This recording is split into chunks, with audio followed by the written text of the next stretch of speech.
so far on these tours, I think you've been used to Baroque abbeys and say Gothic cathedrals and things like that.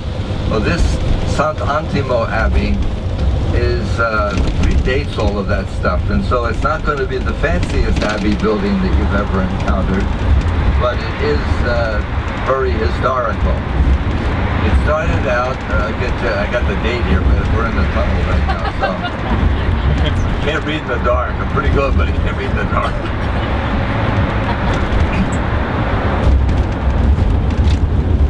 Okay, it was founded in 781, and it was founded by Charlemagne, who founded the abbey in thanksgiving for God sparing his troops the onslaught of the epidemic that was going through.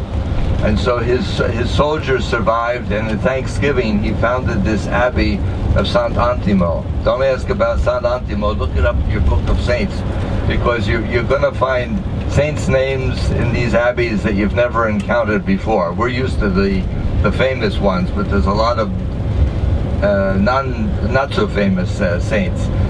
So this abbey, the building itself is on the Romanesque side, so it predates the Gothic, so it'll have rounded arches instead of pointed arches and things like that. So it was founded in 781 as a Benedictine monastery, and the abbey was closed in 1462. So it survived a number of years and a few reconstructions in the process. So there's, it started out with a small church, then the church was enlarged and things like that. So it goes on and on like that. But at 1462, the abbey was closed until the 20th century. And somewhere along the line, somebody got the idea that it needed reconstruction and restoration. And so between the 1870s and 1992, at various points in time, these abbey buildings were restored.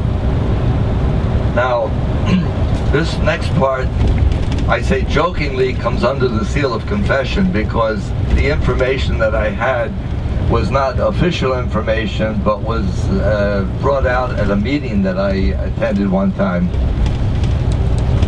You know of the abbey, I think, in Normandy, the Abbey of Monday. The abbot of the abbey is Joel Hook. And before he was abbot, he was on our spirituality commission, and we met at different abbeys at times. And one time we were at the Abbey of Windberg, and there was a booklet there with some pictures of some members of the place down here. And somebody said, "Hey, Joel, these guys look like they have the same habit that you have." And then he got kind of flustered and he said, yes, no, yeah. It turns out that in 1979, a Father Forrest from the Abbey of Monday was stationed at Caen at the time, C-A-E-N, if I'm pronouncing my French wrongly. And he and 3 others left the priory at Caen because they heard the Archbishop of Siena was looking for someone to re-establish this Abbey of Sant Antimo. And so he left his community with the 3 juniors or seminarians and came down to Siena. Now, when they left Caen in northern France, they, for all practical purposes, left the Norbertine order because they didn't have the abbot's permission. Now, what I had heard was that Father Forrest was kind of in opposition to the abbot at the time, and so there was some conflictual items on the table, and that's why he walked out and went down to Siena. That's the part under the seal of confession. Now, 30 years later, in 2009, the community that was there requested full integration into the Order of Premontre, the Norbertine order.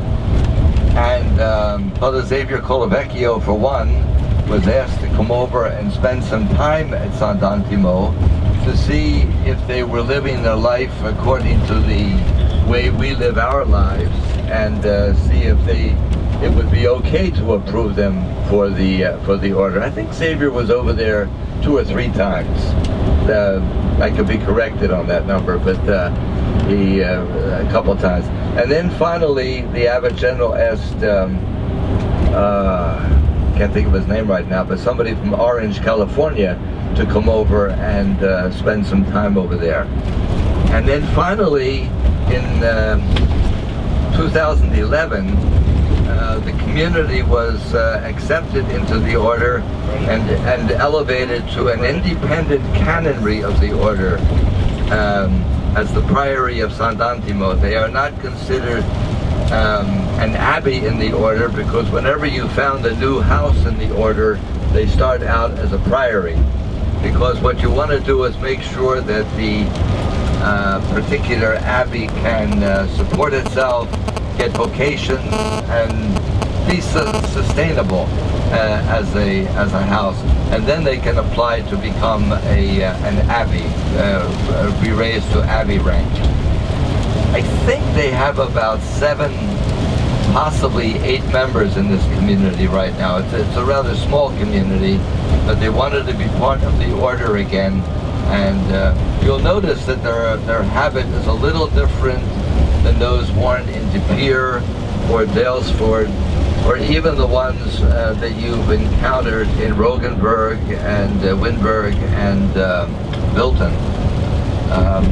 They have a large hood, not the little tiny hood that we have, but a large hood that fits over their heads, and they use that hood.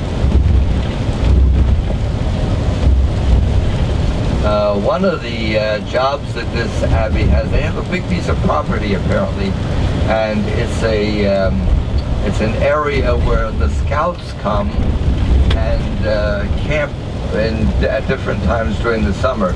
So each summer, thousands of scouts come and camp on the grounds of Sant Antimo. And you'll see pictures of all these scouts at Mass, and you figure, boy, where do all these people come from? But they're the scouting groups that come there, and apparently it's a good place. Now I've known a priest who made his retreat there, and he said it's hotter than Hades in July and August. So I know it's toward the